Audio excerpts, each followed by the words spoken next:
गावचे माजी सरपंचच आता म्हणायला पाहिजे, कारण निवडणूक लागलेली आहे. तर आपण या 5 वर्षांमध्ये कोणकोणती विकास कामं केली? आम्ही या 5 वर्षामध्ये जर रकमेवाईज जर सांगायचं झालं तर जवळजवळ 11 कोटीची आम्ही विकास कामे केलेली आहेत. यामध्ये सर्वात महत्त्वाचं जे आहे ते आपल्याला लोकांना घरफाळा हा आपण डायरेक्ट मुक्त म्हणजे मोफत करू शकत नाही. त्यासाठी आम्ही एक योजना राबविली की मोफत गिरण आणि मोफत आर-ओ सिस्टीम, म्हणजे एका कुटुंबाला आर-ओचं पाणी 20 लिटर रोज आणि दर महिन्याला जो काही दळपकांडपचा जो खर्च आहे, दळपकांडप टोटली ग्रामपंचायतच्या वतीनं मोफत, असे 2 प्लॅन आम्ही बसवलेले आहेत. त्यामुळे त्याचा लाभ ज्यांनी 100% घरफाळा वसूल आहे भरलेला आहे त्यांना त्याचा इनडायरेक्टली मोफत पिठाची गिरण वर्षभर मोफत आणि आर-ओचे 20 लिटर पाणी रोज मोफत आम्ही त्यांना पुरवतो आज. आणि विकासाबद्दल बोलायचं झालं तर जवळजवळ 11 कोटीचे आम्ही विकास कामे पूर्ण केलेले आहेत. यामध्ये सर्वसाधारण कॉन्क्रिटीकरण, पेव्हिंग ब्लॉक आणि सर्वात महत्त्वाचं आमच्या गावामध्ये बऱ्यापैकी जवळजवळ 70% आम्ही भुयारी गटर केलेले आहेत, जे आजारांना म्हणजे डेंग्यूसारखे आजार पसरवण्यासाठी जे कारणीभूत आहेत. आपण ओपन गटरी डास आजार बंद करण्यासाठी बंदिस्त गटारी आम्ही भुयारी गटारी हा कन्सेप्ट चांगल्या पद्धतीने आम्ही राबवला आहे. पाण्याची सोयीसुविधा इतर बाबी ह्या ज्या गरजेनुसार आहेत त्या सर्व सुधी आम्ही 5 वर्षामध्ये पुरले आहेत.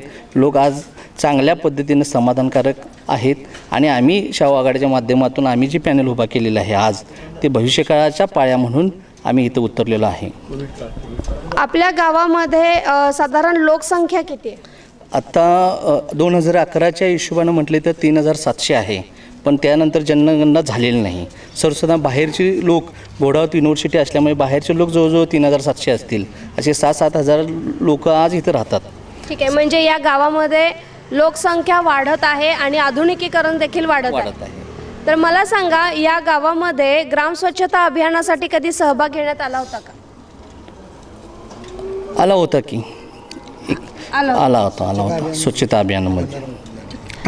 यामध्ये आपल्या गावाचा प्रतिसाद आपल्याला कितपत होता? नाही आहे, लोक अतिशय चांगले आहेत, प्रतिसाद चांगला आहे लोकांच्याकडून. आम्हाला 5 वर्षात कोणताही त्रास झालेला नाही. लोकांनी चांगल्या पद्धतीने सगळ्या योजनांना आम्हाला सहकार्य केलेलं आहे. ठीक आहे, मला सांगा, आपल्या या गावामध्ये महिलांसाठी सक्षमीकरण सबलीकरणासाठी काही गृहउद्योग किंवा गृहप्रकल्प, लघु उद्योग असे काय राबवण्यात आले का? ठीक आहे, यासाठी मी बोलू शकतो की आम्ही वेगवेगळे जे ट्रेनिंग प्रोग्राम आहे महिलांसाठी उद्योगासाठी ते आम्ही जवळजवळ 3 ते 4 शिबिरे महिलांसाठी आणि शेतकरी मेळावा म्हणजे शेतकऱ्यांच्यासाठी पण प्रबोधनात्मक म्हणजे अत्याधुनिक व्यवसाय कसा करायचा की शेतीसाठी असेल पशूंसाठी असेल त्यासाठीही आम्ही ज्या शिबिरांच्या माध्यमातून हा त्यांना ट्रेनिंग प्रोग्राम ग्रामपंचायतच्या यांच्याकडून दिलेला आहे. यासाठी महिलांचा प्रतिसाद कसा? अतिशय चांगला आहे. त्यांनी सर्व ट्रेनिंग अटेंड केलेले आहेत, चांगल्या पद्धतीने त्यांनी रिस्पॉन्स दिलेला आहे. आता आपलं हे गाव आहे, गावाच्या मानानं शेतकऱ्यांची संख्या देखील बहुल आहे. तर शेतकऱ्यांसाठी आपल्या इथं कोणकोणत्या योजना आहेत? आता शेतकऱ्यांसाठी आम्ही ज्या वेळेला जर बघायचं झालं पाऊस काळामध्ये किंवा इतर काही बाबीमध्ये तर बरेच नुकसान झाले, त्यावेळेला आम्ही प्रत्यक्षपणे भाग घेऊन त्यांना त्याचा नुकसान भरपाईसाठी जो लाभ आहे किंवा त्यांना जे मानधन जे गव्हर्नमेंटकडून येतं त्यासाठी रूल व्यवस्थित मिळते का नाही आणि जे काही विमा स्वरूपात जे होतं ते देखील पॉलिसी आम्ही त्यामध्ये सहभाग घेऊन त्यांना कुठंतरी नुकसान भरपाई होऊ नये यासाठी दक्षता घेतलेली आहे. मला सांगा, आपल्या या गावामध्ये विकास कामं कोणकोणती झालेली आहेत? टोटल गावामध्ये पूर्ण गटर अंडरग्राऊंड झालेलं आहे. त्यानंतर ब्लॉक सगळं रोड जे झाले आहेत ते अंडरग्राऊंड होऊन ब्लॉकला सगळे बसलेले आहेत. बरं, आपल्या गावचे रस्त्यांची अवस्था, आम्ही आता सध्या फेरफटका मारला, अरुंद रस्ते पाहायला मिळतात. याबद्दल पूर्वी जी गरज जी बांधणी झाली आहे त्यानं हे तरी सुद्धा आम्ही मोठे हे करण्याचा प्रयत्न केलेला आहे.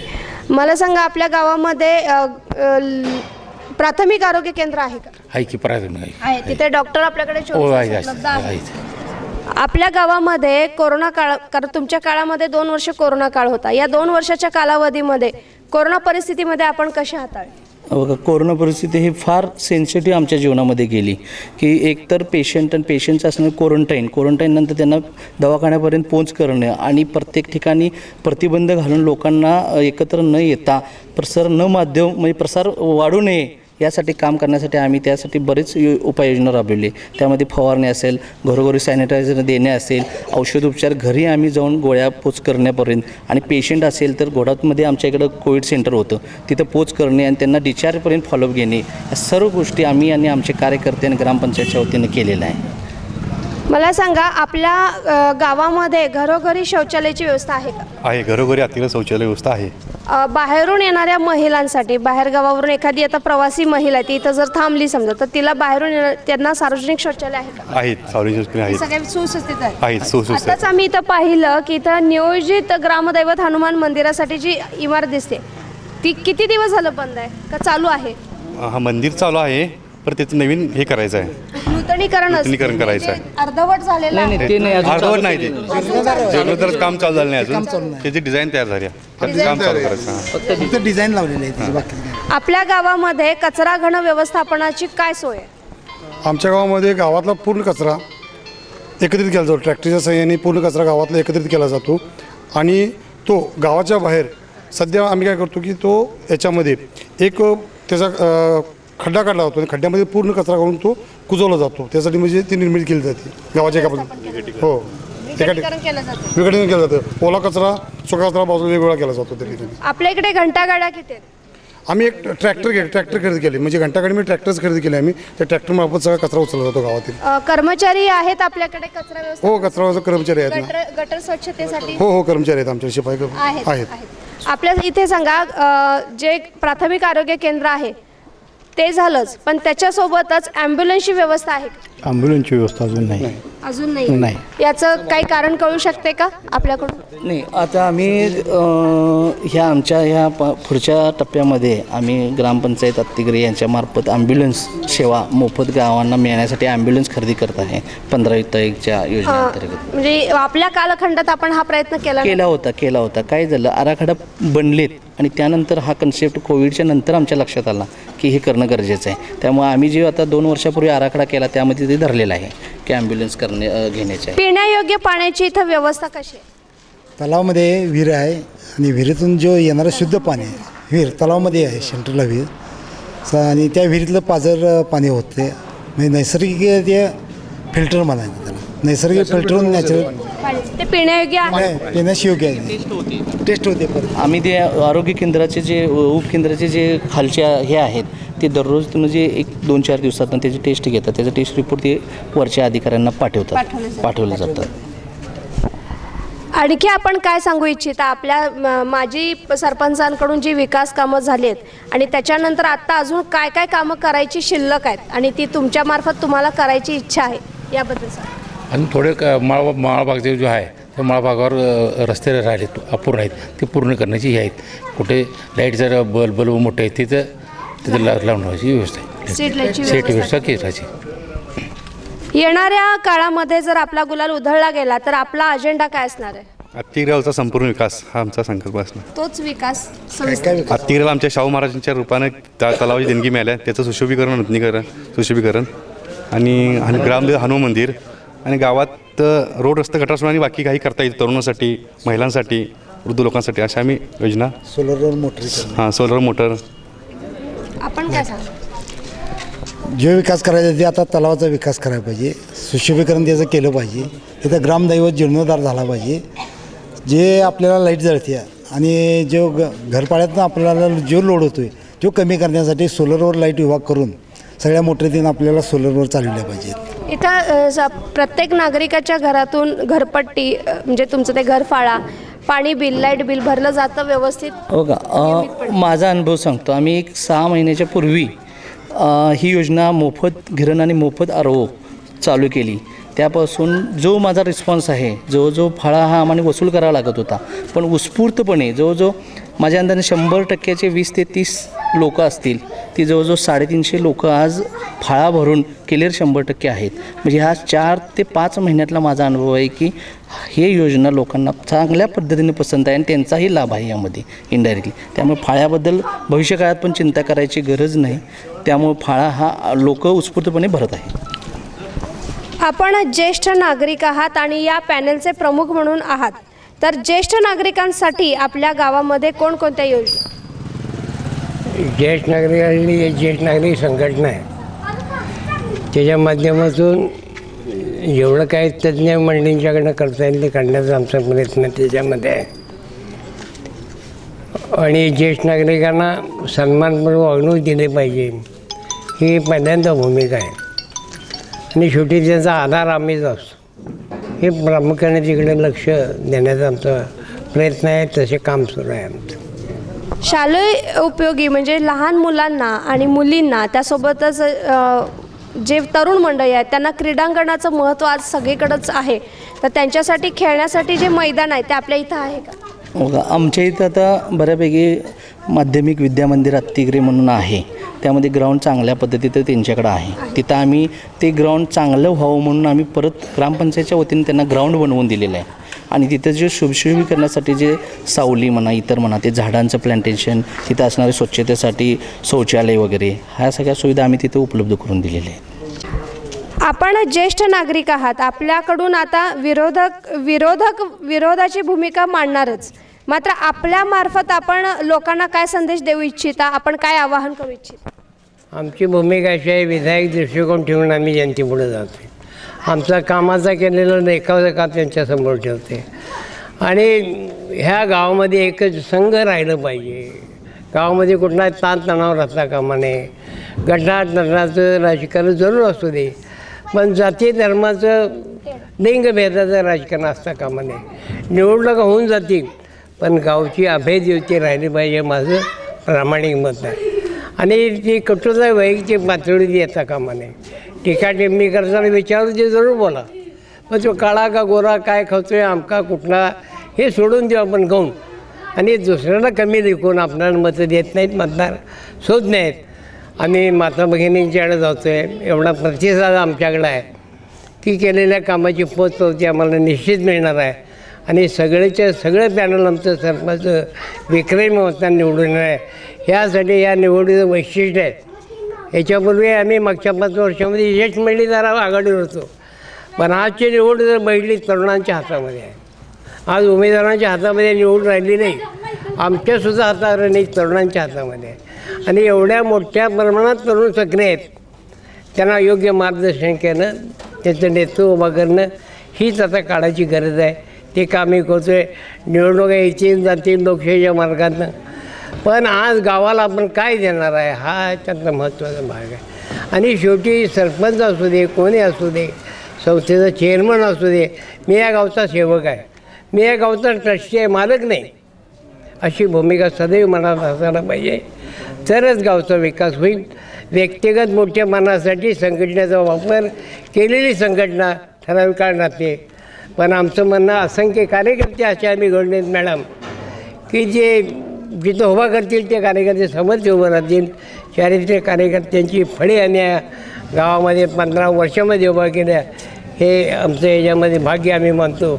आणि आम्ही ज्येष्ठ सगळी मंडळी पूर्ण याच्यामध्ये समाधान आहे. आम्हाला काय मत नको, फक्त त्या मुलांनी चांगलं काम करावं, गावचं नाव उल्लेख वाढवावं, एवढीच आमची प्रामाणिक भूमिका याच्यामध्ये. आज आपण बघितलं, ज्येष्ठ नागरिकांनी आपल्याला सांगितलंय की सध्याचं नेतृत्व हे युवकांकडे देण्यात आलंय, त्यामुळे या तरुणांनी आता ठरवायचं आहे आपल्या गावचा विकास कसा करायचा. आणि यासाठी नेहमीच गुरुस्थानी आम्ही ज्येष्ठ नागरिक सदैव राहू अशी त्यांनी सदिच्छा व्यक्त केलेली. आज आपण अतिग्रे या गावी आलो होतो. इथल्या सत्ताधारी जे आहेत त्यांच्याकडून मतं जाणून घेतलेत. त्यांनी केलेल्या विकास कामांचा आढावा आपण घेतलेला आहे. राजश्री छत्रपती शाहू ग्रामविकास आघाडी या पॅनेलतर्फे जे सरपंच पदासाठी दावेदार आहेत त्यांच्याकडूनही जाणून घेतलं. त्यांनी आपला अजेंडा आपल्या समोर मांडलेला आहे. यानंतर आपण वळणार आहोत विरोधक जे आहेत त्यांच्याकडे. मात्र या सत्ताधाऱ्यांचं जे पॅनल आहे यांनी जी विकास कामांचा आढावा आपल्याला दिला आहे आणि होणारी विकास कामं त्यांच्याकडून जी सांगण्यात आली आहेत याबद्दल आता ग्रामस्थ नक्कीच विचार करतील असं आपण आवर्जून म्हणूया.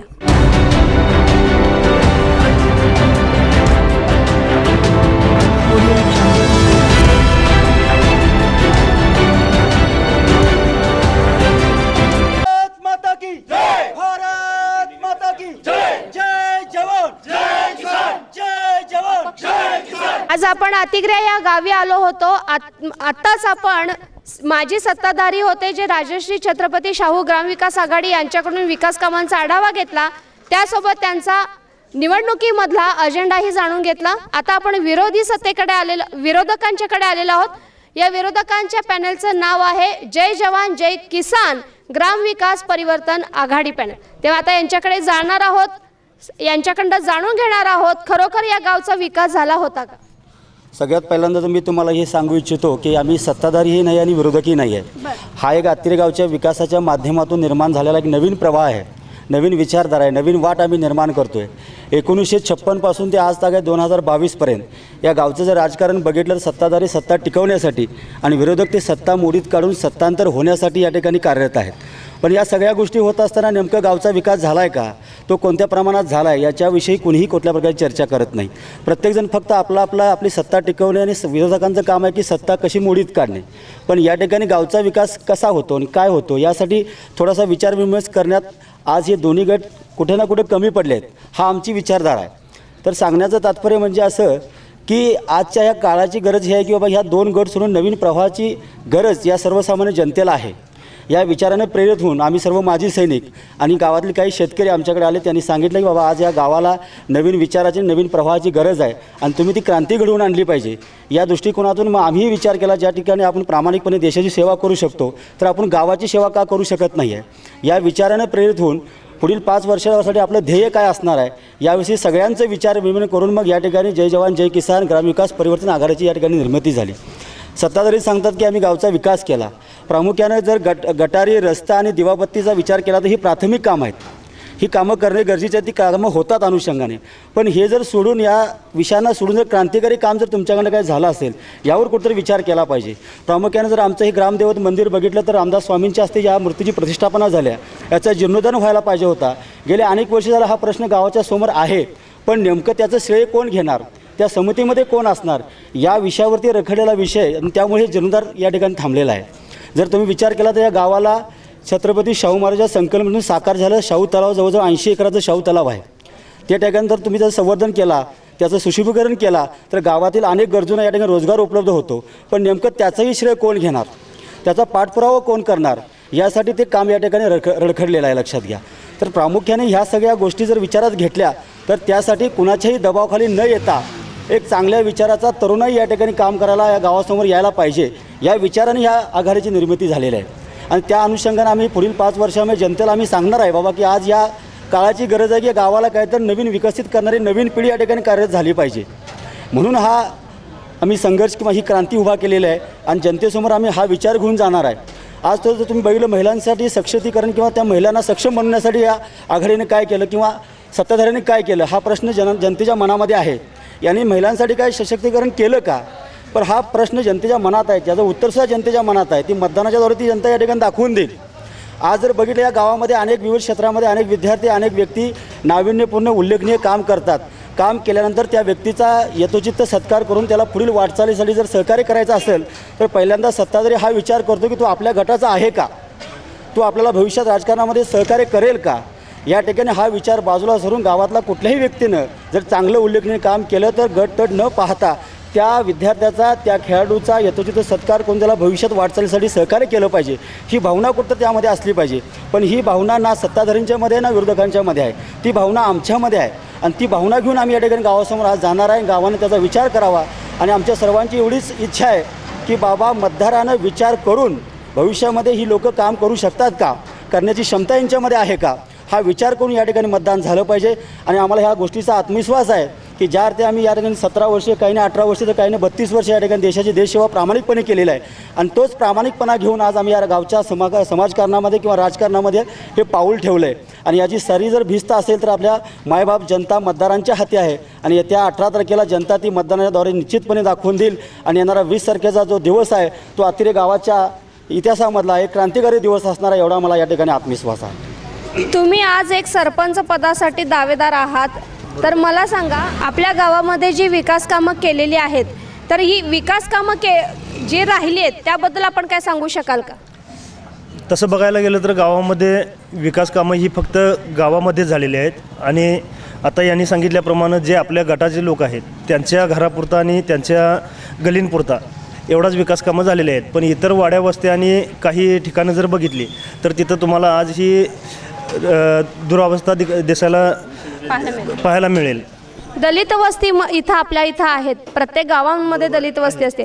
तसं या दलित वस्तींमधला जो कारभार आहे, रस्ते म्हणा, रस्त्यावरचे लाईट्स म्हणा, पाण्याचं नियोजन म्हणा, शौचालय म्हणा, स्वच्छता अशी काही आहे का? आता आम्ही प्रचाराच्या माध्यमातून संपूर्ण गावामध्ये फिरत असताना बऱ्याच लोकांच्या तक्रारी आमच्यापर्यंत पोहोचलेल्या आहेत. त्यामध्ये रस्ते, गटर्स आणि लाईट या प्रामुख्यानं समस्या अजूनही उपस्थित आहेत. तर फक्त तुम्ही जर म्हणला आता गावचा विकास तर गावापुरता आणि काही लोकांच्या पुरता मर्यादित आहे. ठीक आहे. आपण आता वळणार आहोत. ज्या महिला सदस्य आहेत त्यांच्या सदस्य पदाकरिता अर्ज भरलेला आहे त्यांच्याकडे आपण वळलेलो आहे. महिलांसाठी आपल्या गावांमध्ये कोणकोणत्या योजना गेल्या 5 वर्षामध्ये अंमलात आल्या होत्या? नाहीत आलेल्या. बरं, मग आपल्याला असं वाटतंय का की आपल्या गावामध्ये महिलांना सुद्धा एखादा उद्योग मिळावा जेणेकरून महिला स्वावलंबी होतील, 4 पैसे त्याही कमवतील, त्याही स्वतःच्या पायावर उभ्या राहतील असं? हो, वाटते ना. मग असं कोणकोणत्या योजना आणाव्यात असं वाटतंय? जसं की लघु उद्योग आहेत, पापड उद्योग आहे. लघु उद्योग अशा प्रकारचे उद्योग आणावे असं वाटतं. आपल्याला काय वाटतं ते? ॲक्च्युली यामध्ये कसं आहे, महिला सशक्तीकरण होणे अत्यंत गरजेचं आणि काळाची गरज आहे. कारण आत्ताच्या महिला आपण बघितलं तर ज्या म्हणजे गरीब महिला आहेत त्या फक्त भांगलणीपुरत्याच जातात आणि दिवसाचं आपलं काय असेल ते हातावरचं पोट जे म्हणतो ते फक्त 200 रुपयावरती भागवतात. पण मला असं वाटतं की 200 रुपयामध्ये सध्याच्या काळात काही होऊच शकत नाही. त्यामुळं आपण गावामध्ये शिवणकाम असेल किंवा अनेक असे लघु उद्योग आहेत म्हणजे ज्यामध्ये आपण खूप सारी करू शकतो त्यामध्ये, आणि ते आम्ही येणाऱ्या काळात घडवून आणू. त्या पद्धतीनं ज्या गावामध्ये लहान मुलं जन्माला येतात त्यामध्ये प्रामुख्यानं मुली, तर मुलींच्या नावावरती काहीतरी झालं पाहिजे. कारण मुलगी ही लोकाची देण मानली जाते, पण तिचं जे सक्षमीकरण आहे ते करण्यासाठी ती जन्मताच तिच्या नावावरती तिला 5,000 रुपये आम्ही देण्याचं निश्चय केलेला आहे, नियोजन केलेलं आहे. त्याच पद्धतीनं आमच्या गावामध्ये आठवडा बाजार भरतो. तर त्यामध्ये असं कुठंही नाही की महिलांसाठी स्वच्छतागृह या ठिकाणी कुठंच नाही आहे. तर ते उभारण्याचं काम आम्ही या ठिकाणी करणार आहे. आणि आपण बघतो की वारकरी म्हणजे आपल्या गावामध्ये मोठ्या प्रमाणात वारकरी संप्रदाय आणि बाहेरच्या गावचे सुद्धा वारकरी आपल्या गावामध्ये येतात. पण त्यासाठी महिलांसाठी एक वेगळा हॉल आपण या ठिकाणी निर्माण करणार आहोत. म्हणजे पुरुषांसाठी वेगळा आणि महिलांसाठी वेगळा, की जिथं कुठेही गालगोट लागताना असं कामाचं नियोजन काम करणार आहे. आणि त्यासाठी सगळ्या प्रकारचे सुशोभीकरण जसे शौचालय असेल सगळं त्या पद्धतीने सुविधा देण्याचं काम करणार आहे. तुम्ही मला सांगा, आत्ताच आम्हाला सत्ताधाऱ्यांनी असं सांगितलं की सार्वजनिक शौचालयाची व्यवस्था इथं आहे, याबाबत आपण काय सांगा? आताच या मुलगीने जे तुम्हाला सांगितलं, या ठिकाणी आठवड्याचा बाजार प्रत्येक सोमवार या ठिकाणी भरतो. जवळजवळ या पंचक्रोशीतले अनेक व्यापारी किंवा अनेक नातलग या ठिकाणी येतात. आज जर तुम्ही जाऊन बघितलं तर या ठिकाणी सार्वजनिक शौचालय किंवा एखादी जर मुतारी जर म्हटला तर तुम्ही यात कुठेही नाही आहे. आणि सत्य लक्षात घ्या, आज घरोघरी सगळ्यांच्या बाथरूम आहेत, स्वच्छतागृह आहेत, पण जर सार्वजनिक तुम्ही बघितला तर गावच्या कुठल्याही ठिकाणी तुम्हाला कुठेही जर गेला तर स्वच्छतागृह तुम्हाला सापडणार नाही. त्यामुळे आमच्या एजेंडामध्येच प्रामुख्याने तोसुद्धा मुद्दा घेतलेला आहे. त्यानंतर वैकुंठभूमीचा जर तुम्ही विचार केला वैकुंठभूमीचा, तर तिकडे जाणारा जो रस्ता आहे त्या रस्त्याची फार दयनीय अवस्था आहे. त्या ठिकाणी जात असताना आम्ही आमच्या एजेंडामध्ये असं केलं बाबा की त्या ठिकाणी तो वैकुंठधाम हा सर्व सुविधानं सज्ज असला पाहिजे. त्यामध्ये आम्ही अंत्यविधीला लागणारे साहित्यसुद्धा त्या ठिकाणी नागरिकांना देऊन त्या ठिकाणी ती सुविधा उपलब्ध करून देऊन वैकुंठधाम हा एक वेगळा आगळ्या प्रकारचा आम्ही करून गावाला एक वेगळं वळण किंवा वेगळा एक आदर्श देण्याचं कामसुद्धा आम्ही भविष्यामध्ये या आघाडीच्या माध्यमातून करणार आहोत. तुम्ही एक रिटायर्ड मिलिटरीमन आहात म्हणून मी विचारते की आज तरुण पिढीला मार्गदर्शनाची गरज अत्यंत आहे. कारण आज तरुण पिढी नको त्या व्यसनामध्ये किंवा नको त्या गोष्टींमध्ये बुडालेला आहे. तर या मार्गदर्शन केंद्र जसं MPSC असो, UPSC असो, स्पर्धा परीक्षा मार्गदर्शन केंद्र तरुण मुलींना व्यवस्थित मार्गदर्शन करणं, त्यांना सक्षम होण्यासाठी एखादं संकट आलं तर त्या व्यवस्थित पार कराव्यात, यासाठी तुमच्याकडे कुठं गावामध्ये काही योजना अंमलात आणणार आहात? आत्तापर्यंत तर योजना कोणीही आणण्याचा प्रयत्न केलेला नाही आहे. पण ज्यावेळी सत्तांतर होईल, आम्हाला त्या ठिकाणी सत्ता मिळेल, गाव आम्हाला काम करण्याची संधी देईल, त्यावेळी निश्चितपणे आम्ही त्या ठिकाणी हा जीर्णोद्धाराचा मुद्दा आम्ही हाताळणार आहोत. त्यामध्ये या ठिकाणी या ठिकाणी जी खोलीस असतील किंवा काही सत्र या ठिकाणी शिल्लक राहणार आहे, त्यामध्ये आम्ही प्रामुख्यानं 12वीनंतर मुलांना पुढच्या भविष्यासाठी कोणी UPSCसाठी असेल किंवा MPSCसाठी ट्राय करत असतील किंवा ते सैन्यामध्ये भरती होणार असतील किंवा पोलीस भरती होणार असतील, अनेक क्षेत्रामध्ये ज्यांना आपलं करिअर करायचं आहे त्यांसाठी करिअर अकॅडमी आणि त्यानंतर पोलीस प्रशिक्षण केंद्र असेल किंवा आर्मी भरतीसाठी प्रशिक्षण केंद्र असेल, हे आम्ही प्रामुख्याने त्या ठिकाणी करणार आहोतच. आणि त्याचबरोबर आमचं जी गावची प्राथमिक जी शाळा आहे त्या शाळेमध्ये संगणक कक्ष असावा, त्या विद्यार्थ्यांना खेळाचे साहित्य मिळावं आणि त्यातून नवीन पिढी घडावी यासाठी आम्ही प्रामुख्याने त्या ठिकाणी कटिबद्ध राहणार आहोत आणि त्यासाठी आम्ही आतोनात प्रयत्न करणार आहोत. आम्हाला आर्मीच्या ट्रेनिंगमध्ये किंवा आर्मीची सर्व्हिस करत असताना जे काय आम्हाला मिळालं, जो डिसिप्लिन असेल, जी वागणूक असेल, जे शारीरिक श्रम असेल किंवा फिजिकल फिटनेस असेल, जे काय आम्हाला गावच्या नवीन पिढीला देता येईल ते आम्ही प्रामाणिकपणे देऊ, ही या ठिकाणी विचारधारा घेऊन आम्ही जनतेसमोर या ठिकाणी आलो आहोत. आज शेतकरी आणि मिलिटरी रिटायर्ड जे माजी सैनिक आहेत या सगळ्यांनी संयुक्तपणे येऊन ही आघाडी निर्माण केलेली आहे. मला सांगा, शेतकऱ्यांसाठी सत्ताधाऱ्यांनी सांगितलं की इथं कृषी औषध पुरवठा किंवा बी बियाण्यांचा पुरवठा केला जातो असंच त्यांनी सांगितलं, आपण काय सांगा? नाही, तसं ग्रामपंचायत व्यवस्थापनेमार्फत कोणत्याही प्रकारचे शेतीपूरक कार्यक्रम किंवा कुठल्याही योजना राबवल्या जात नाहीत.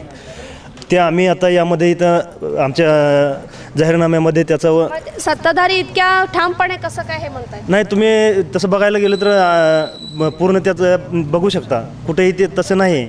खाजगी एक कृषी सेवा केंद्र आहे.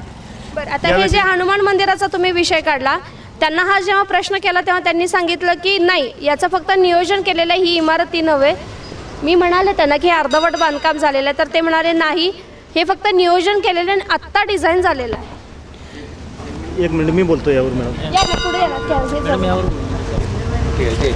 नमस्कार, माझं नाव संदीप बिडकर, गावचा रहिवासी आहे मी. सगळ्यात महत्त्वाचं म्हणजे हनुमान मंदिरासंदर्भातली आता परिस्थिती तुम्हाला सांगतो की आज 11/12/2021 आता या 2022 आहे. याच दिवशी 1 वर्षापूर्वी बरोबर हनुमान मंदिराची नियोजन समितीची बैठक बसली होती. त्यामध्ये हनुमान मंदिर जीर्णोद्धार कमिटी नेमण्यात आली. ही जीर्णोद्धार कमिटी 1 वर्षापूर्वी नेमण्यात आलेली आहे. त्या ठिकाणी अनेकांनी आपले हे जाहीर केले, म्हणजे देणगी स्वरूपात 1 लाख 1.5 लाख किंवा काय असेल ते त्यांच्या रक्कमा जाहीर केल्या. पण आत्तापर्यंत 1 वर्षामध्ये 1 रुपयाचा निधीसुद्धा यांनी जमा केलेला नाही आत्तापर्यंत. या संदर्भात तुम्ही विनायक पाटील म्हणून हे आहेत आपले सचिव आहेत, त्यांच्याकडे तुम्ही विचारू शकता की किती निधी जमा झाला 1 वर्षामध्ये. ज्या सत्ताधाऱ्यांनी हे लाख 1.5 लाखाचे निधी आपण जाहीर केले होते ते आत्तापर्यंत केलेलं नाही. दुसरी गोष्ट अशी, त्यानंतर पावसाळा सुरू झाला, हनुमान मंदिराच्या गाभाऱ्यामध्ये मुख्य गाभाऱ्यामध्ये पावसाचं पाणी येते. ही दुर्दैवाची गोष्ट आहे. रामदास स्वामींच्या पदस्पर्शानं पावन झालेले हनुमान मंदिरामध्ये काय एवढं म्हणजे सगळ्यांचे श्रद्धास्थान, गावाचं ग्रामदैवत, त्याचबरोबर अनेकांचं हे आहे म्हणजे जागृत देवस्थान म्हणून आपण मानतो. गावाची या ठिकाणी एवढी मोठी श्रद्धा या देवावर आहे आणि ह्या मंदिराच्या जर गाभाऱ्यात पावसाळ्यात पाणी येत असेल आणि आपण घरात निवांत झोपत असेल तर ही दुर्दैवाची गोष्ट आहे. मग त्यासाठी काहीतरी व्हायलाच पाहिजे. आणि सगळ्यात महत्त्वाचं म्हणजे दुसरा एक मुद्दा हनुमान मंदिराचा आहे. त्याचबरोबर शेवतला बोलला का कोण? इतकंच मला चल. मला सांगा, आपल्या गावामध्ये जे काही आता सध्या विकास कामं झाले तसं ठामपणे सत्ताधाऱ्यांनी सांगितलेलं आहे, यावर आपण आपले स्पष्टीकरण काय?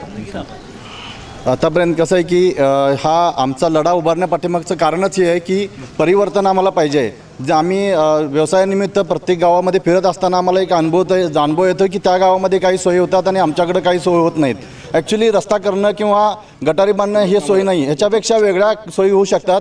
कारण कसं आहे की आता आमच्या गावाशेजारचं जे माणगाव गाव असेल किंवा हिरवे बाजार असेल किंवा पाटोदा असेल, ह्या गावामध्ये ज्या मूलभूत सोयी झाल्या आहेत, म्हणजे गाव स्वयंपूर्ण करण्यासाठी ज्या गोष्टी करायला पाहिजे होत्या, ह्या राजकीय नाकर्तेपणामुळं किंवा या सत्ताधाऱ्यांच्या फक्त कमिशन व्यवहारामुळं ह्या गोष्टी गावामध्ये घडलेल्या नाहीत आणि आत्तापर्यंत त्याचा जो फटका आहे तो गावकऱ्यांना बसत आहे. आतापर्यंत आता गाव आमचं सदन आहे, कारण आमच्या गावामध्ये संजय घोडावतसारखी इन्स्टिट्यूट आहे, त्याच्यामधून येणारा उत्पन्न स्रोत चांगला आहे आणि हा उत्पन्न स्रोत जर योग्य ठिकाणी लावला तर आमच्या गावचा कायापालट झाल्याशिवाय राहणार नाही. कायापालट करायचं म्हणजे नेमकं काय काय करायचं? कायापालट करायचं म्हणजे काय करायचं मी तुम्हाला सांगतो की कायापालट करायचं म्हणजे गावाच्या ज्या मूलभूत सोयी असतील त्याच्यामध्ये आता जे शौचालयाचं सांगितलं असेल, महिला सक्षमीकरण असेल किंवा स्वच्छता म्हणजे ग्रीन स्वच्छता असेल, ग्राम स्वच्छता, गटारी आणि याचं पाण्याचं नियोजन. आता पाण्याच्या नियोजनाच्या बाबतीत जर म्हटलं तर करोड रुपये खर्च करून गव्हर्नमेंटनी, राज्य सरकारने आम्हाला काही स्कीम दिल्या होत्या गावासाठी, पण त्या पण या लोकांनी पूर्ण करू शकल्या नाहीत. ते फक्त अर्धवट त्याच्यामध्ये फंड्स लावून अर्धवट ठेवलेले आहेत आणि त्याच्यामुळे गावाला जे पाणी मिळालं पाहिजे होते ते पाणी मिळालेलं नाही आहे. आमच्या अजेंड्यामध्ये आम्ही असं ठरवलं आहे की ज्या गोष्टी व्हायला पाहिजेत की गावाला स्वच्छ आणि शुद्ध पाणी मिळायला पाहिजे. त्यासाठी जे काय करता येईल, जे शाहूतलामध्ये येणारं स्वच्छ पाणी किंवा नैसर्गिक पाणी आहे त्याचं स्तोत्र चांगलं करून ते पाणी स्वच्छ आणि बारमाही आपल्या गावाला मिळायला पाहिजे. त्याचबरोबर ज्या नवीन नवीन स्कीम येतात पाण्याच्या, आता जलस्वराज होती किंवा पेयजल होती, त्या पूर्ण केल्या नाहीत. त्याच्यामुळे फक्त पायपा पुरून ठेवल्या, त्याचं पाणी गावाला मिळालेलं नाही. आम्हाला असं कळलं की ते जो तलावामध्ये एक विहीर आहे आणि त्या विहीरमध्ये जे पाणी येते ते पिण्यायोग्य आहे. आपण काय सांगताय? पिण्यायोग्य पाणी आहे मॅडम, त्याचं बरोबर आहे. पण ते पाणी आता पाऊस चांगला आहे त्यामुळे ते पाणी येतं आहे. काही वेळा समजा पाऊस जर नसेल तर त्या विहिरीमध्ये पाणी येणार नाही. मग त्यावेळेला आम्हाला नदीवरती डिपेंड राहावं लागतं. असा काळ गावाने भोगलेला आहे. नदीचं पाणी इकडे येत हां, नाही का? त्याच्यासाठी 1.5 कोटी 2 कोटी रुपये खर्च करून गावासाठी पेयजल योजना आणि जलस्वराज योजना दिली होती. पण ती सुद्धा राजकीय अभ्यासापोटी त्या पूर्ण झालेल्या नाहीत आणि त्या तशाच अर्धवट स्थितीत आहेत सध्या. आत्ता मला सांगा, आपल्या गावामध्ये एकही ॲम्ब्युलन्स नाही आणि हे सत्ताधाऱ्यांनी मान्य केलेलं आहे. यावर आपण कधी पाठपुरावा केला नाही का की कोरोनाच्या 2 वर्षाच्या काळामध्ये ॲम्ब्युलन्सशिवाय पर्याय नव्हता? बरोबर आहे. कसं आहे, रुग्णवाहिका ही आपल्या गावाला एक नितांत गरज आहे. सगळ्यात महत्त्वाचं म्हणजे इथं संजीव घोडावसारखी एवढी मोठी इन्स्टिट्यूट आहे, त्या ठिकाणी एवढं मोठं कॉलेज आहे, त्या ठिकाणी परिसरामध्ये हजारो विद्यार्थी या ठिकाणी दररोज येतात. त्यातलेच 2 ते 4 ते 5 हजार विद्यार्थी आमच्या गावामध्ये राहतात. हे बाहेरच्या गावातले विद्यार्थी आहेत. सगळ्यात महत्त्वाचं म्हणजे हे बाहेरच्या जिल्ह्यातले विद्यार्थी या गावामध्ये राहिलेले आहेत. त्या विद्यार्थ्यांना रात्री अपरात्री काय झालं किंवा काय त्यांचे आईवडील इथं नसतात. त्यासाठी गावामध्ये आपण त्या गावाचे नागरिक किंवा आपण या गावाचे सत्ताधारी म्हणून त्या मुलांची पालकांच्या प्रमाणे सेवा करणं किंवा त्यांची काळजी घेणं हे आपलं कर्तव्य आहे. कारण त्यांचे आईवडील, काही मुली आहेत आमच्या गावामध्ये, 1000 ते 1500 मुली इथं आमच्या इथं हॉस्टेलला राहतात घरोघरी. काय त्या माध्यमातून आपल्या गावाचं आर्थिक उन्नती होती. कारण मेचच्याद्वारे किंवा ह्याद्वारे त्या मुलांचा आर्थिक स्रोत आपल्या गावामध्ये येतो. पण त्यांच्या आरोग्याची काळजी घेणं हे सगळ्यात महत्त्वाचं आहे. आपल्या गावामध्ये आरोग्य केंद्र आहे, पण आरोग्य केंद्राचं सक्षमीकरण झालेलं नाही. दुसरी गोष्ट अशी, ॲम्ब्युलन्सची गरज ही नितांत गरज आहे, पण ती आतापर्यंत कुणी पूर्ण केलेली नाही किंवा तशा पद्धतीनं कुणी प्रयत्न केला नाही. आपण याबद्दल काय सांगाल? ॲम्ब्युलन्सचा जो मुद्दा आहे मॅडम, तो खरोखरच एक गरज आहे गावासाठी आणि आम्ही आमच्या ज्या अजेंड्यामध्ये तो घेतलेला आहे. ॲक्च्युली काय की आमच्या जे जिल्हा परिषदचं दवाखाना आहे त्याच्यामध्ये सुद्धा पूर्ण वेळ आम्हाला, याच्या अगोदर आम्ही लहानपणी बघितलं की तिथं एखादी डॉक्टर किंवा हे असायचे, पण आता तिथं कोणी अवेलेबल नसतं. ते म्हणाले आम्हाला की 24 तास डॉक्टर अवेलेबल असतात. नाही आहे ती परिस्थिती. प्राथमिक आरोग्य केंद्र हेरलेलं आहे. ही फक्त उपकेंद्र आहे, उपकेंद्र आहे. तिथं झोपण्याची व्यवस्था आहे, पण तिथं डॉक्टर अवेलेबल नसतात. आमचं गाव आमचं गाव आहे हे रस्त्याच्या दोन्ही भागाला विभागलेलं आहे. शिरोलीपासून सांगलीपर्यंत जर बघितलं तर सगळी गावं रस्त्यापासून आत आहेत. पण आमचं एक गाव असं आहे की रस्त्याच्या दोन्ही भागाला विभागलेलं आहे की शाळा रस्त्याच्या दक्षिण साईडला आहेत. तर गावातील मुलांना त्या साईडला जायला लागते आणि रोजच्या गरजा की डेअरी, किराणा मालाचं दुकान किंवा इतर ज्या गरजा आहेत त्यांना रस्ता पार करायला लागतो आहे, जावे लागते. तर ह्या रस्त्यावेळा बऱ्याच वेळा ॲक्सिडेंट झालेले आहेत, काही मयतसोच झालेले आहेत आणि ह्यासाठी ॲम्ब्युलन्सची काळाची गरज आहे. आमचं गाव बरोबर रस्त्याच्या मधोमध असल्यामुळं तर हे आमच्या एजंडामध्ये पहिला प्रायव्हेट आहेच ही. त्याचबरोबर आमच्या गावातील जे आम्ही आजीमाई सैनिक आणि त्यांना मानणारे जे होतकरू तरुण आहेत, या तरुणांच्या तर्फे जसं आम्ही जे सैन्यामध्ये शिस्त, अनुशासन किंवा तेथील जे डिसिप्लिन आम्ही जे आमच्या अंगी जी बांधलेली आहे ती इथं कुठं गावात सगळ्यांना ह्या तरुणांना जवळ घेऊन किंवा शेतकरी जे उमदा वर्ग आहे यांना जवळ घेऊन या गावातील राहिलेल्या ज्या काही सुविधा येतात, सर्व जर सत्ताधारी जर म्हणत असतील आम्ही ग्रामविकास केला तर त्यांच्या पॅनलमध्ये आता पहिलं एजेंडा काय की आम्ही ग्रामविकास करू. मग आत्तापर्यंत कसला विकास झाला? आतापर्यंत झाला कोणता विकास? मग त्यांनी म्हणजे आम्ही हा विकास केला, त्या विकास केला आणि त्यांचा मुख्य एजेंडा की ग्रामविकास. तर असं नाही की आम्ही एकत्र येण्याचं कारण हाच आहे की ज्या काही ग्रामपंचायत असू किंवा सहकारी संस्था असू द्यात, त्या सहकारी संस्थेमध्ये जे आजीमाजी सैनिक आहेत किंवा जे असा उमदा वर्ग, तरुण वर्ग आहे त्यांना कोणीही सदस्य करून घेत नाही. ग्रामपंचायतीमध्ये ज्यांनी सत्ता भोगलेली आहे त्यांना पद त्यांच्या घरातच पाहिजे, त्यांच्या परिवारातच पाहिजे, त्यांच्या भावालाच पाहिजे किंवा आपल्या घराणीशाहीलाच पाहिजे पद. गावात इतर क्षेत्रात काम करणारे जे नवीन जे प्रवर्ग आहेत त्यांना पण डॉक्टर आहेत, इंजिनियर आहेत, वकील आहेत, एखादा चांगली शेती पिकणारा शेतकरी आहे, अंगठे बाजू जरी असला तर ती शेती चांगल्या प्रकारे पिकवतोय. तर अशा लोकांना प्रतिनिधित्व ग्रामपंचायतीमध्ये मिळायला पाहिजे किंवा इतर ज्या सहकारी संस्था त्यामध्ये मिळायला पाहिजे. तर ते होत नाही. पदे यांच्या घरात पहिल्याच्या म्हणजे 60 वर्षापासून यांनाच वडील झाला, आजा झाला, मुलगा झाला, आता भावकीत पाहिजे, आपल्या शेजाऱ्याला पाहिजे, जवळ पाहिजे, हे आम्ही सगळं बघत आलेलो आहे. तर आम्हाला हे जे बघत असताना असं वाटतं की बाबा हे घराणेशाही आपण बंद करायची आहे आणि एकत्र येण्याचं कारण इतकंच आहे की गावात भरपूर केले म्हणतात, पण भरपूर केल्यानंतर सुद्धा भरपूर काही झालेलं नाही. आम्हाला भरपूर करायचं आहे. तर गावकऱ्यांनी आम्हाला हे आमचा सर्व काही माहिती ऐकून घेऊन आम्हाला एकदा संधी द्यावी. ही जी तरुण पिढी, हा जो युवक वर्ग, हे जे माजी सैनिक, शेतकरी संयुक्तपणे आघाडी आता सध्या केलेले आहेत, यांच्यावर तुम्हाला विश्वास आहे का की हे जे काही आता गावामध्ये विकास पुरवठा झालेला नाही, हा विकास पूर्ण करतील? सगळ्यात महत्त्वाचं म्हणजे हा विश्वास आहे म्हणूनच तरी माजी सैनिक आणि शेतकरी आणि युवक यांची आघाडी उभारली. सगळ्यात पहिला मुद्दा असा की सैनिक ह्यातले सगळे सैनिक 12 ते 14, काही जण 24 वर्षे सेवा करून, देश सेवा करून आलेले आहेत. यांनी आपलं पूर्णपणे तारुण्य देशसेवेसाठी दिलेलं आहे. काय आणखीन तारुण्य ज्यावेळेला आपलं घर ज्यावेळेला सोडून, आईवडील सोडून, पत्नी सोडून, आपली भावंडं सोडून, आपले मित्रमंडळ सोडून हा देश सेवेसाठी हा तरुण गेलेला आहे. ज्यावेळेला हा परत आला त्यावेळेला त्या लक्षात आलं, 5 वर्ष ह्यांनी बघितलं की गावामध्ये हे काहीतरी वेगळं चाललं आहे आणि आपण जे डिसिप्लिन, आपण जे देशासाठी जे काम केलं आहे ते आपण गावासाठी करूया. हा एकमेव हेतू घेऊन ते आपल्या गावामध्ये आलेले आहेत आणि ह्याला कुठेतरी ऊर्जितावस्थेत देण्यासाठी आम्ही त्याच्याबरोबर आहे, साथ देतो. आपण आता या सर्व गोष्टींचा विचार करता एक शेवटचा प्रश्न आपल्याला, की आपल्या गावच्या विकास कामांबद्दल आपण काय सांगा? सर्वप्रथम या मीडियाचं मी स्वागत करतो. या आत्तेगिरी गावात जय जवान जय किसान परिवर्तन आघाडीच्या माध्यमातून, कारण मीडिया दी बेस्ट ऑप्शन आहे ह्या विश्वात, जे की सर्वसामान्यांचा हर एक मुद्दा जनतेपर्यंत, प्रत्येक प्रतिनिधीपर्यंत पोचवू शकते. आता विकासाची बाब झाली तर सर्वप्रथम ही जय जवान जय किसान आघाडीचा जो अजेंडा आहे त्यामध्ये बेसिक गोष्टी ज्या आम्ही ॲनालाइज केल्या आहेत, बारकावा जो केलेला आहे की देशसेवा आम्ही करू शकतो आहे, देशासाठी आम्ही सर्वोच्च बलिदान देऊ शकतो आहे, तर ह्या मातृभूमीसाठी, या मातीसाठी सुद्धा आम्ही आमचं एक दिवस रात्र करून आम्ही ह्या सर्व गोष्टींना आम्ही दिवसाची रात्र करून पूर्ण करू शकतो आहे. आणि हा आत्मविश्वास घेऊन आम्ही ह्यामध्ये उडी मारलेली आहे.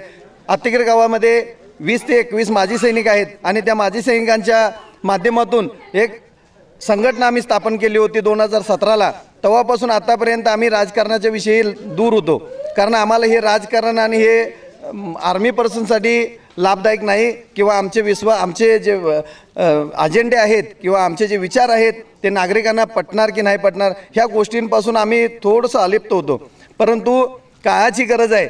ह्या नागरिकांच्या, जवानांच्या मधून आम्हाला एक हाक ऐकायला आली की तुम्हाला ह्यात भाग घ्यावा लागतो. तुम्ही देशाची सेवा केली आहे तर तुम्हाला आता या मातृभूमीची, या मातीची सेवा करायला लागते आणि तुम्ही ऋण आहे त्या मातीचं तुमच्यावरती आणि ते तुम्ही ऋण फेडायला लागते. आणि ह्या माध्यमातून आम्ही हे एल्गार पुकारलेला आहे, जो आम्ही इन्कलाब जिंदाबादचा नारा पुकारलेला आहे. त्या माध्यमातून आम्ही 5 वर्षे फक्त गावाच्या नागरिकांना, मतदारांना मागतोय की त्या 5 वर्षात आम्ही असं काही घडवून आणू की गेल्या 50 वर्षात ते झालेलं नाही.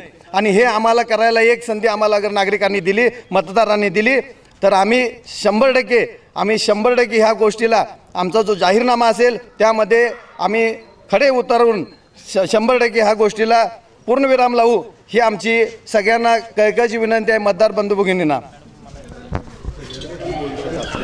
जसं सत्ताधारी म्हणलेत, युवा वर्गांना आम्ही प्रोत्साहन देतो आहे किंवा युवा वर्गाला हे करतो आहे, त्यांनी तिथं दाखवावं की युवा वर्गाला कुठं हे केलेलं आहे. एकच हे सोडलं तर बाकी सगळे 2 वेळा जनतेनं रिजेक्ट केलेले लोक परत उभा केलेले आहेत. सत्तेला उभा केलेले आहेत. मग तरुण वर्ग, आत्ता माझं वय 25, मग आम्ही पुढल्या 5 वर्षात तरी आम्ही हे करू शकतो ना. आत्ता जरी हे केलं तर युवा वर्गाला तुम्ही संघ घेतलं तर, मी सत्ताधारी पक्षात आमचे आजोबा 70 वर्षे झाले आहेत, आम्ही 20 वर्षे झाले आहे. आम्हाला कुठलं तरी यांचा अजेंडा पटला म्हणून आम्ही इथं आलेलो आहे. यांच्यासाठी बाहेर पडून इथं आलेलो अन्याय झाला म्हणून तुम्ही इथे आलेला आहात. तुम्ही मला सांगा, आता येणारा या निवडणुकीत जर आपला गुलाल उधळला गेला तर आपला अजेंडा काय असणार आहे थोडक्यात? सर्वात प्रथम ग्रामदैवत हनुमान मंदिराचं बरेच वर्ष रखडलेलं काम मार्गी लावणे हा मुद्दा आहे. त्यानंतर राजर्षी छत्रपती शाहू तलाव, जो आत्तेगिरी गावाबरोबरच कोल्हापूर जिल्ह्याचं वैभव आहे, त्याचं संवर्धन आणि सुशोभीकरण हा दुसरा मुद्दा असणार आहे. महिलांसाठी महिला सशक्तीकरण आणि गृहोद्योग आणि स्वावलंबन महिलांना बनवणे हा आमचा तिसरा मुद्दा असणार आहे. युवा पिढीसाठी UPSC MPSCच्या माध्यमातून प्रशिक्षण केंद्र निर्माण करणे आणि सैनिक प्रशिक्षण आणि पोलीस प्रशिक्षण केंद्र हे आमचं अजेंडामध्ये प्रामुख्यानं गोष्टी आहेत.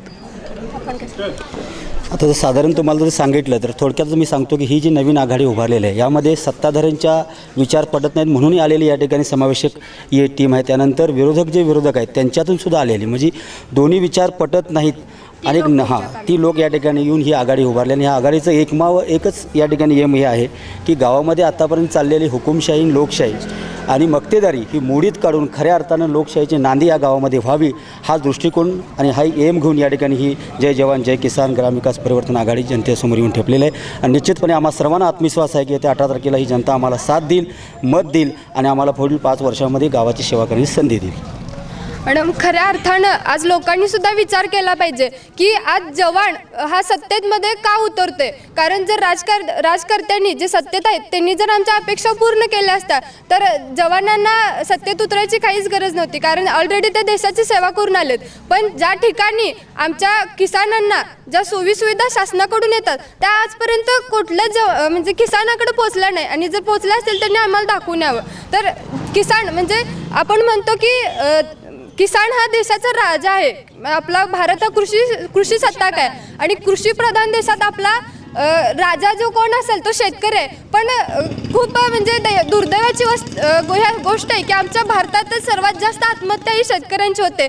तर का होते याचा जर गांभीर्याने विचार केला तर आमच्या इथं असणाऱ्या जे शेतकऱ्यांना मूलभूत सुविधा मिळत नाहीत आणि त्या देण्याचं काम आम्ही इथं करणार आहे. कारण कुठलाच वकिलाचा किंवा कुठलाच म्हणजे डॉक्टरांचा मुलगा आजपर्यंत सैन्यात गेला नाही, तर प्रत्येक शेतकऱ्याचाच मुलगा या सैन्यात गेलाय. त्यामुळे जवानांना ती काय म्हणतात आत्मीयता आहे ती फक्त जवानांनाच कळणार आहे. आणि म्हणून आज खऱ्या अर्थानं जे जवान आहेत ते या ठिकाणी उतरलेत. आणि मला असं वाटतं की जवान जेव्हा आता देशाची सुरक्षा करून या ठिकाणी जर आपलं कर्तृत्व बजावू शकतात तर गावाची सुरक्षेसाठी त्यांनी रात्रंदिवस एक करून आपलं पूर्ण पणाला लावू शकतात. आता वेळ झाला आता खूप. किती मिनिटं बोलणार? 1 मिनिट पुढे या. 1 मिनिटाच्या वर नाही. शेतकऱ्यासाठी सुविधा उपलब्ध झाली पाहिजे, शेतकऱ्याला मार्गदर्शन केलं पाहिजे. बांधावी येऊन त्याला काय अडगा शिजू असते, त्याला कुठलं औषध मारलं पाहिजे, कुठलं बियाणं पेरलं पाहिजे हे शेतकऱ्याने केलं पाहिजे. आणि आज रोजगाराच्या बायका जातात त्यांना सुविधा कुठल्याच नाही. विमा नाही, 200 रुपये पगारावर जातात. त्या मेल्या तर काय करायचं, त्यांचं पोरं बळ काय करणार. त्या एवढंच विमावर उतरलं पाहिजे, एवढंच सांगा. आज आपण अतिग्रे या गावी आलो होतो. सत्ताधाऱ्यांकडून त्यांच्या विकास कामांचा पाढा वाचण्यात आला. तर जे आता सध्या आहे जय जवान जय किसान हे जे परिवर्तन पॅनल आहे या पॅनलकडून या गावामध्ये कोणताही विकास झालेला नाही. इथं फक्त चालते ती घराणेशाही, हुकुमशाही. आणि हीच घराणेशाही, हुकुमशाही नष्ट करण्याचा आणि खऱ्या अर्थानं या गावामध्ये लोकशाही स्थापन करण्याचा निर्णय इथल्या या पॅनलने आपल्याला बोलून दाखवलाय. आता इथल्या नागरिकांनी ठरवायचं आहे कुणाला मतदान करायचं आणि कुणाचा गुलाल उधळवायचा.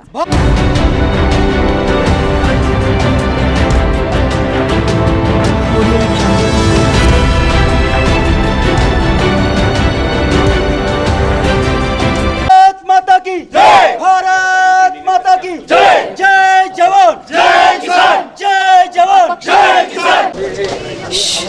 आज आपण हातकणंगले इथल्या अतिग्रे या गावी आलो होतो. इथल्या सत्ताधाऱ्यांकडून माहिती घेतली, विकास कामांचा आढावा घेतला. त्यासोबतच जय जवान जय किसान या पॅनलकडून केल्या जाणाऱ्या विकास काम खरंच केला होता का याबद्दल सविस्तर माहिती मिळाली आणि ते कोणते विकास कामं करणार आहेत हे देखील जाणून घेतलं. मात्र आता आपण वळणार आहोत जे अपक्ष उमेदवार आहेत. सरपंच पदासाठी तिरंगी लढत सध्या या गावात सुरू आहे. याच गावामध्ये सरपंच पदासाठी ज्यांनी उमेदवारी अर्ज भरलेला आहे त्यांच्याकडे आपण वळणार आहोत. त्यांच्याकडून जाणून घेऊयात आज आपण अपक्ष उमेदवारी अर्ज भरण्याचं नेमकं कारण काय. मी आज अतिग्रे ग्रामपंचायतीचा उपसरपंच, विद्यमान उपसरपंच सध्या आहे.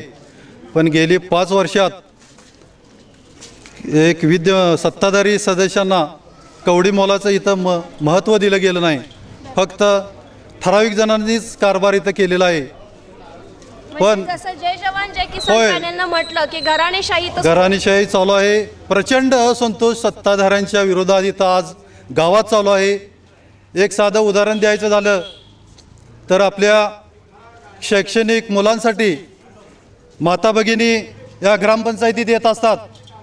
पण ग्रामपंचायतीचा तो ना हरकत दाखलासुद्धा त्या शैक्षणिक मुलासाठी घर फळा भरल्याशिवाय आम्ही देऊ शकलो नाही. आमचं हे दुर्दैव समजायचं.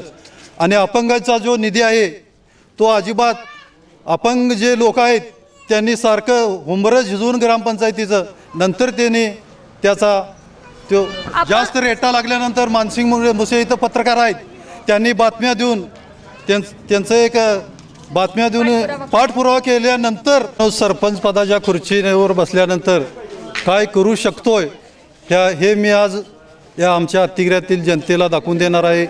राजश्री शाहू महाराजांनी बांधलेला जो तलाव आहे तिथे त्याची आज अवस्था बघितली तर प्रचंड घाणीचं साम्राज्य त्या तळ्याच्या तलावासभोवती साठलेला आहे. तो मी पहिल्यांदा सरपंच झाल्यानंतर तो मी एक पूर्ण स्वच्छता करून एक कोल्हापूर जिल्ह्यात एक पर्यटन स्थळ म्हणून एक अतिग्रे गावाचा शाहू तलाव वैभवला येईल यासाठी मी प्रयत्न करणार आहे. आणि जो काही गरीब सर्वसामान्य जो माणूस ग्रामपंचायतीत होतो त्याची सेवा करण्याची 24 तास सेवा करण्याची मी या अतिग्रेच्या गावकऱ्यांना मी एक ग्वाही देतो. आणि मी माझा स्वतःचा प्रपंच चालविण्यासाठी या अतिग्रेच्या ग्रामपंचायतीत येऊन बसणार नाही तर गावाचा विकास करण्यासाठी मी या ग्रामपंचायतीत येणार आहे. हे माझं उद्देश आहे. आणखीन आपल्याला काय काय विकास कामं करायचे? विकास कामे खूप आहेत पण त्याचा सविस्तर पुढच्या भविष्यामध्ये सगळ्या फक्त सरपंचच करू शकणार नाही. पूर्ण गावाला धरून गावाला जे पाहिजे ते करण्याची मी हमी आज गावाला देत आहे. आज एक अपक्ष उमेदवार म्हणून तुम्ही आज ही तिरंगी लढत सरपंच पदासाठी लढवत आहात, तेव्हा हे लढवत असताना आपल्याला याची शाश्वती आहे का की आपल्याला गावकरी साथ देतील, आपल्याला गावकरी मदत करतील? आज मी एक गरीब माणूस, सर्वसामान्य गरीब माणूस आहे, पण मला उपसरपंच झाल्यापासून सरपंच पदाचा उमेदवार विजय गोंधळी सरपंच पदाचा उमेदवार सरपंचही असणार, उपसरपंच पदाच्या खुर्चीवर सरपंच पदाच्या खुर्चीवर बसणार हे आम्हीच एक 5-6 महिने मला या सत्ताधारी लोकांनी दाखविलेलं होतं. एक गरीब माणूस म्हणून मला डावललेलं आहे. त्याच्यामुळं मी एक गरीब माणूस इथं येऊन काय करू शकतोय ती मी फक्त सर्वसामान्य गोरगरीब जनतेच्या जीवावर मी या निवडणुकीच्या रंगणात उतरलेलो आहे. आज आपण पाहिलं होतं की अतिग्रे या गावी सरपंच पदासाठी तिरंगी लढत लागलेली आहे. अपक्ष उमेदवार आज आपल्यासोबत होते, त्यांनी आपला विजय हा खेचून आणणार असल्याची ग्वाही दिली. त्यासोबतच विकास कामं कोणकोणती करणार हे देखील त्यांनी दाखवलेलं आहे. आज या सरपंच पदासाठी इतकी चुरस लागली आहे. अतिग्रे गावात आता कोणाचा गुलाल उधळला जातोय हे आता गुलदस्त्यातच पाहायला मिळतं. आज आपण अतिग्रे या गावी आलो होतो. इथल्या अनेक विरोधी सत्ताधारी यांच्याकडून भूमिका मांडण्यात आल्या. आता आणखीन एक पॅनल आहे जे या लढतीत उभारलेलं आहे. यांचं आपल्या पॅनलचं नाव आपण सांगू शकाल? ग्रामदैवत हनुमान बहुजन ग्रामविकास आघाडी आमच्या पॅनलचं नाव आहे. आपल्या पॅनलच्या वतीनं सर्वच्या सर्व प्रभागातील 11च्या 11 उमेदवार आणि सरपंच पदाचे उमेदवार ओबीसी सरपंच असेल थेट जनतेतून त्यांना या ठिकाणी उभा केलेला आहे. सुशिक्षित, सुसंस्कृत आणि सामाजिक जाण असलेले, ग्रामपंचायतीच्या प्रशासनाची माहिती असणारे सगळे उमेदवार आम्ही या ठिकाणी दिलेले आहेत. 6 महिला आणि 5 पुरुष आणि सरपंच पदाचे 6 पुरुष असे 12 उमेदवार आपण या ठिकाणी दिलेले आहेत. आपला हे जे पॅनल उभा करण्यामागचं कारण कळू शकेल? नाही, आम्ही आता गेली 20 वर्षे सत्ता संघर्ष करतो आहे या गावामध्ये. गेली 1996 पासून मी या राजकारणामध्ये आहे. 96 ते 2002 आणि 2009 ते 12 या दरम्यान मी या ग्रामपंचायतीचं सरपंच, उपसरपंच, सदस्य म्हणून गेली 20 वर्षे काम करतो आहे. आणि गावाची गेल्या 10 वर्षामध्ये झालेली जी एकतर्फी जी विकासाची संकल्पना आहे ती सत्यात उतरलेली नाही. त्यासाठी आपण या ठिकाणी पॅनल लावलेला आहे. आपल्या गावामध्ये विकास कामांचा तसा तुटवडा विरोधी गटाकडून किंवा काही अपक्ष उमेदवार आहेत, काही ग्रामस्थ यांच्याकडून पाहायला मिळालं, त्याबद्दल आपण काय सांगू? नाही, विकास हा फक्त गटरेचा आणि रस्त्याचा विकास झाला म्हणजे गावाचा विकास झाला असं होत नाही. आपल्या गावामध्ये ग्रामदैवत हनुमान मंदिर जे आहे ते रामदास स्वामींनी वसवलेलं आहे, त्याचा जीर्णोद्धाराचा विषय प्रथम आहे. त्यानंतर राजश्री शाहू महाराजांनी आपल्याला शाहू तलावाची देणगी दिलेली आहे. त्यावरती आपलं गाव एकमेव गाव कोल्हापूर आपल्या हातकणंगले तालुक्यातलं असेल की ते फक्त तलावाच्या पानावरती डिपेंड आहे. या गावासाठी कुठल्याही प्रकारची योजना पंचगंगा नदीवरून असेल किंवा कुठल्याही नदीवरून असून झालेली नाही. त्यामुळे अत्तिरे गावाच्या नैसर्गिक तलाव म्हणजे नैसर्गिक स्रोतावर अवलंबून असणारा हा शाहू तलाव आहे. स्वच्छ निर्मळ असं निसर्गानं आलेलं पाणी या ठिकाणी साठवलं जातं आणि त्याच्यावरतीच ह्या गावाचा चरितार्थ चालला जातो. आणि ह्या अत्तिरे गावाच्या स्वच्छ तलाव सुंदर ठेवण्यासाठी किंवा शाहू महाराजांनी जे इथं देणगी दिलेली आहे त्याची जोपासना करण्यासाठी किंवा ऐतिहासिक जो तलाव आहे त्याचा पर्यटन स्थळामध्ये विकास करून गावातल्या लोकांना रोजगार देण्याच्या उद्देशाने आम्ही या ठिकाणी निवडणूक रिंगणात उतरले. सध्या आपल्या गावामध्ये शेतकऱ्यांसाठी कोणकोणत्या योजना मागील सत्ताधाऱ्यांनी आणल्या होत्या आणि नसतील तर मग तुम्ही त्या कोणत्या योजना आणू इच्छिता? नाही, गेल्या 5 वर्षामध्ये किंवा 10 वर्षामध्ये शेतकऱ्यासाठी कुठल्याही प्रकारची योजना या गावामध्ये राबलेली नाही. पहिल्यांदा आम्ही आता पाणीपुरवठ्याच्या संस्थेच्या माध्यमातून सहकारी पाणीपुरवठा संस्थेच्या माध्यमातून शेतकऱ्यासाठी आपण एक 100 एकराची पाणीपुरवठा योजना केलेली आहे. आता गावातला जो सांडपाण्याचा जो विषय आहे, आता घर तिथं शौचालय असल्यामुळं गावामध्ये जे सांडपाणी जे वाहतं त्या सांडपाण्याचं एकत्रित निचरा करून एका ठिकाणी त्याचं जमा करून ते पाणी जसं CDPT प्लॅनच्याद्वारे बागेला किंवा गावाला झाडांना दिलं जातं तशा पद्धतीनं आपण ते एक शेतकऱ्यांना एकत्रित करून शेतकऱ्यांना पुरवण्याचं काम करणार आहोत पुढील 5 वर्षामध्ये. महिला सक्षमीकरण किंवा महिलांना उद्योग व्यवसायाला चालना मिळावी यासाठी आपण काय योजना इच्छिता? आपण गेल्या 5 वर्षामध्ये जवळपास बँक ऑफ इंडिया असेल, विदर्भ कोकण ग्रामीण बँक असेल किंवा जिल्हा बँक असेल, जवळपास 50 ते 60 बचत गटांना महिला गटाच्या ज्या आहेत त्यांना त्यांचे भागभांडवल जे आहे ते 10-11 हजार रुपयाचं असतं. त्याच्यावरती त्यांना खाती उघडून त्यांना बँकेला प्रवृत्त करून लाख कुठला असेल, एका ठिकाणी लाख असेल की एका ठिकाणी 2 लाख असेल किंवा एका ठिकाणी 5 लाख असेल, अशा पद्धतीचं अर्थसहाय्य महिला बचत गटांना मिळवून दिलेलं आहे. मागील सत्ताधाऱ्यांकडून अशा प्रकारची कोणती विकास कामं करण्यात आली आहेत का? नाही, विकास कामं फक्त रस्त्याची आणि गटरीची झाली. पण एक विषय या ठिकाणी आमच्या गावामध्ये गेल्या 5 वर्षामध्ये झालेला आहे. 2017-18 पासून 2021पर्यंतचा जो ग्रामपंचायतीच्या लेखापरीक्षणाचा विषय आहे की गेल्या 3 वर्षामध्ये जे लेखापरीक्षण झालं ग्रामपंचायतीचं, त्या ग्रामपंचायतीच्या लेखापरीक्षणामध्ये ज्या तानुगडे म्हणून जे लेखापरीक्षक होते त्यांनी ऑगस्ट 2021मध्ये लेखापरीक्षण केलं. त्या लेखापरीक्षणामध्ये गंभीर अशा 92 लाखाच्या त्रुटी या लेखापरीक्षणामध्ये मांडण्यात आलेल्या आहेत. आणि जो लेखापरीक्षण अहवाल दिलेला आहे शासनाला किंवा जिल्हा परिषदेला, तो कुठंही त्या ऑडिटरांची त्यावरती सही नाही आहे. सही का नाही याचं एक प्रमुख कारण असं आहे की लेखापरीक्षक जे आहेत ते ऑगस्टमध्ये लेखापरीक्षण झालं, सप्टेंबरमध्ये लेखापरीक्षकांचा मृत्यू झाला आणि सप्टेंबरमध्ये मृत्यू झाल्यानंतर 4 महिन्यानंतर जिल्हा परिषदेकडे त्यांचा तो लेखापरीक्षण अहवाल ग्रामपंचायतीचा सादर झालेला आहे. म्हणजे हा जो लेखापरीक्षणचा अहवाल आहे तो पूर्णपणे बोगस आहे. आणि त्याच्यासाठी आम्ही आता जिल्हा न्यायालयामध्ये, जिल्हा सत्र न्यायालयामध्ये दावा दाखल केलेला आहे. आणि दावा दाखल करून सत्ताधारी जे 3 ग्रामसेवक आहेत, त्या 3 ग्रामसेवक, कलेक्टर, CO आणि BDO आणि लेखापरीक्षण विभाग आणि सरपंच या सगळ्यांना नोटिसा लागू झालेल्या आहेत कोर्टाच्या. आणि कोर्टाने त्यांना 10 जानेवारीला आपलं म्हणणं नाही सादर केलं तर त्यांच्यावर फौजदारी गुन्हे दाखल होणार आहेत. ही इतकी मोठी घडामोड घडलेली आहे गावामध्ये, म्हणजे जय जवान जय किसान पॅनलने जो सत्ताधाऱ्यांवर आरोप केलेले आहेत, मग ते कुठंतरी खरे आहेत असं म्हणायला हरकत? निश्चित खरे आहेत. कारण दुसरं असं झालेलं आहे की गेल्या 5 वर्षामध्ये गावामध्ये पेयजल योजना राबविण्यात आली केंद्र शासनाच्या माध्यमातून. पेयजल योजनेमध्ये तर मोठ्या प्रकारचा भ्रष्टाचार झालेला आहे. आपल्या गावामध्ये कसं झालं आहे, 1,40,00,000 लाखाची पेयजल योजना आली.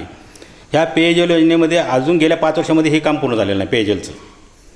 आणि सत्ताधाऱ्यांनी काय केलेलं आहे, त्यातल्या 7 लोकांनी असं काम केलेलं आहे की त्या कॉन्ट्रॅक्टरनी गोडाऊनमध्ये ज्या पायपा ठेवल्या त्या पायपाची चोरी केलेली आहे. 50-50 पायपाची चोरी केलेली आहे. म्हणजे जवळ 350 पायपा ह्या चोरी झालेल्या आहेत.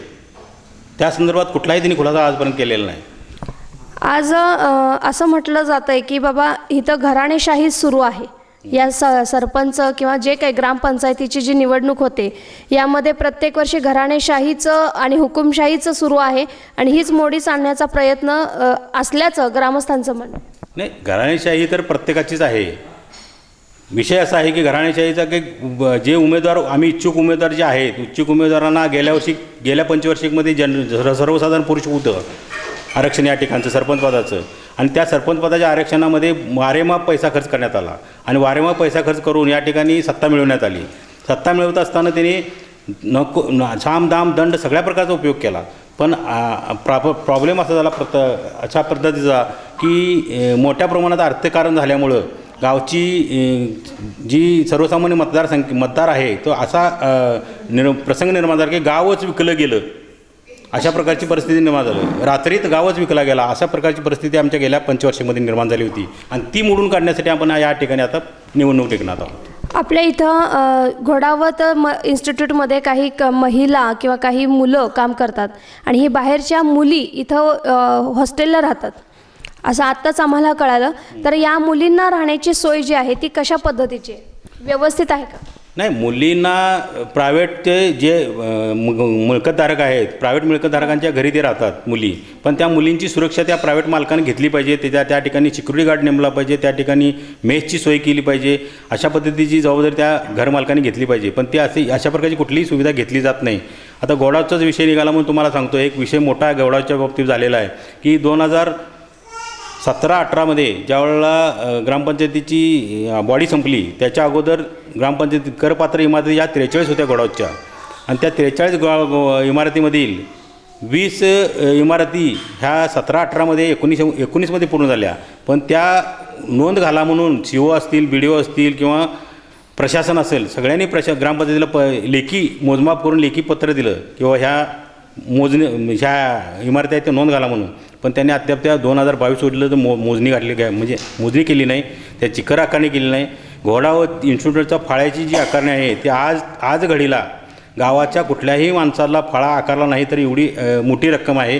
6,80,00,000 रक्कम ही आज घोडावतच्या फाळ्याच्या माध्यमातून ग्रामपंचायतीला मिळली. गेल्या 5 वर्षात मिळायला पाहिजे होती, पण गेल्या 5 वर्षामध्ये सत्ताधाऱ्यांनी 2,80,00,000ची वसुली केली आणि त्यामध्ये जवळपास 19-20 बिल्डिंगची नोंद घातली नसल्यामुळं अर्थकारण हे मोठ्या प्रमाणात घोडावतच्या केंद्रस्थानी जाणून आणि घोडावतला सुद्धा हे आपला फाळा वाचतोय आणि ह्यांना चिरीमिरी द्यायला काय हरकत नाही अशा पद्धतीचं राजकारण गेल्या 5 वर्षामध्ये घडल्यामुळं घोडावतची फाळ्याची रक्कम बुडल्यामुळं आज गावाचं कोट्यावधी रुपये नुकसान झालं आहे. आपल्या गावामध्ये एकही ॲम्ब्युलन्स नाही आहे. कोरोना काळामध्ये इतकं ज्वलंतशील हा प्रकार होता की यामध्ये आरोग्य सुविधा महत्त्वाच्या होत्या, त्यासोबत इमर्जन्सी यासाठी ॲम्ब्युलन्सची गरज होती. मग आपल्या गावामध्ये एकही ॲम्ब्युलन्स नाही. आपण सरपंच पदभार स्वीकारलेला आहात, आपण माजी सरपंच आहात, मग आपल्या कार्यकाळात सुद्धा ॲम्ब्युलन्सची सुविधा नव्हती, याबद्दल काय सांगा? नाही, आमच्या कालावधीमध्ये माझा जो सरपंच पदाचा कालावधी होतो 1996 ते 2002 त्यावेळेला अगदीच घोडावतसुद्धा या गावामध्ये आलेले नव्हते किंवा कुठल्याही प्रकारचं अर्थकारण या ठिकाणी नव्हतं किंवा घरपाळ्यावरती अवलंबून असलेली ग्रामपंचायत होती. त्यामुळं आत्ता जो 2012 नंतर घोडावतचे या ठिकाणी आले, घोडावतच्या माध्यमातून गावाचा विकास झाला, त्या पद्धतीनं सुविधा मिळाल्या, पण ॲम्ब्युलन्सही मिळायला पाहिजे. पण आपल्या इथं कसं आहे की उपकेंद्र प्राथमिक आरोग्य केंद्राचं उपकेंद्र आहे, रस्त्यावरचं गाव आहे. रस्त्यावरचं गाव असल्यामुळं या ठिकाणी ॲम्ब्युलन्सची सुविधा पाहिजे, पण प्राथमिक आरोग्य केंद्राची सुविधा जी आहे ती हेरल्यामध्ये आहे आणि ग्रामीण रुग्णालय हातकणंगल्यामध्ये आहे. त्यामुळं हातकणंगल्याने हेरले या ठिकाणीपासून मध्यवर्ती ठिकाण 5-6 किलोमीटर असल्यामुळं या ठिकाणी प्रायव्हेट तत्वावरती किंवा खाजगी तत्वावरती ॲम्ब्युलन्सची सुविधा निर्माण करण्याची सुविधा आम्ही या ठिकाणी पुढे आपण करू. शासन दरबारी आपण यासाठी प्रयत्न करू किंवा रस्त्यावरती अपघात झाले किंवा कुठल्याही प्रकारचे घातपात झाला तर त्या ठिकाणी सुविधा तात्काळ सुविधा मिळावी, त्यासाठी ॲम्ब्युलन्सचा निश्चित पुढील काळामध्ये आपण प्रयत्न करू. येणाऱ्या काळामध्ये आपली सत्ता आली तर आपला अजेंडा काय असेल महिलांसाठी, युवकांसाठी आणि तरुण बेरोजगार जे आहेत ज्यांना आता रोजगार मिळणं नितांताचं आहे त्यासाठी? आपला अजेंडा एकच आहे की घोडावतचा एक नंबरचा जी वसुली फाळ्याची वसुली आहे ती फाळ्याची वसुली करणे आणि गावातील सर्वसामान्य करधारकांना फाळ्यामध्ये सवलत देणे. दुसऱ्या गोष्ट आहे की आपला पर्यटन स्थळामध्ये शाहू तलावाचा विकास करून गावामध्ये पर्यटन स्थळ म्हणून त्याचा विकास करून ज्या तलावाच्या रस्त्यावरचं गाव असल्यामुळं तलावाच्या भोवतीनं भेलचे गाड्या असतील, ज्या टपरी असतील किंवा खेळणी असतील, घोडेस्वारी असेल, अशा पद्धतीचा रोजगार उपलब्ध करून युवकांच्यासाठी एक नवीन दालन निर्माण करण्याचा आपला या ठिकाणी प्रयत्न राहणार आहे. महिलांच्या बाबतीत बोलायचं झालं तर महिलांच्या बचत गटाच्या माध्यमातून आपण या ठिकाणी त्यांना सुविधा महिला बचत गटांना आर्थिकरण त्यांचं मजबूत करून एक लोकल बाजारपेठ किंवा महिलांचं प्रॉडक्ट जे आहे ते महिलांचं प्रोजेक्ट जिल्हा स्तरावरती पोचवून जे कृषी प्रदर्शन असतात किंवा महिलांची बाकीची इतर जे प्रदर्शन असतात किंवा त्यांना छोटे मोठे गृहउद्योग असतात त्यांच्या माध्यमातून त्यांना रोजगार त्यांचं जे प्रॉडक्ट आहे ते जनतेपर्यंत पोचवण्याचं काम आपण करू या ठिकाणी पुढील 5 वर्षामध्ये. आज आपण अतिग्रे या गावी आलो होतो. इथं आल्यानंतर आपण अपक्ष उमेदवार पाहिले, त्यासोबतच सत्ताधारी विरोधक आमने सामने होते. त्यांच्याबरोबरच आता ग्रामदैवत हनुमान बहुजन ग्रामविकास आघाडी पॅनलचे प्रमुख जे आहेत त्यांच्याशी आपण बातचीत केली आहे. त्यांनी आपल्याला कोणकोणती विकास कामं करणं गरजेचं आहे आणि आम्ही सत्तेत आल्यानंतर कोणकोणती विकास कामं करणार याचा थोडक्यात आढावा दिला आहे. ग्रामदैवत हनुमान बहुजन ग्रामविकास आघाडी पॅनलतर्फे आज आपल्याकडे सरपंच उमेदवारीसाठी ज्यांनी अर्ज भरला आहे ते आपल्यासोबत आहेत आणि सदस्य देखील आपल्यासोबत आहेत.